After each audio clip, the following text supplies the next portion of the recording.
సినిమాలో పాయింటే కొత్తదండి. నేను అదే చెప్పా. ఎందుకు చూడాలి అన్నారు కదా! ఆ విషయంలో కూడా ఈ సినిమాలో పాయింటే కొత్తది. స్టోరీ వైస్‌లో ఇవి చాలా టఫ్.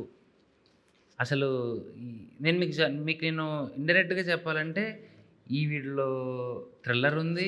ఈ వీటిలో కామెడీ ఉంది. ఈ వీటిలో హారర్ ఉంది. ఈ వీటిలో కరేజ్ ఉంది. ఈ వీటిలో ఓకే. ఎంకరేజ్ ఉంది. ఈ వీటిలో డిస్కరేజ్ కూడా ఉంది. నా బతుకంతా క్యారేజీలు పట్టుకొని తిరిగినట్టుగా ఉంటుంది స్కూల్ చుట్టూ నేను తప్ప. మీకు చెప్తున్నా కదా! ప్రతి ఒక్క ఫ్రేము ఈ పాయింట్ అట్‌లీస్ట్ నాకు తెలిసినంత వరకు ఇంటర్వెల్ బ్లాక్ ఆఫ్ పాయింట్ ఎక్కడ లేదు, రాలేదు.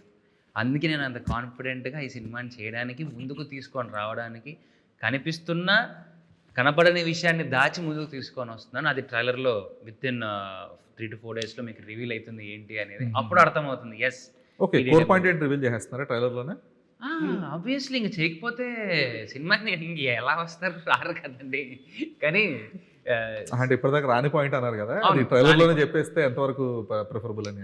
మొత్తం పాయింట్ చెప్పట్లేదు. అదే. జస్ట్ ఇంటిస్తున్నాం అంతే. అంటే ఏదో ఉంది, అంటే ఇక్కడ ఏదో ఉంది, అది ఏంటి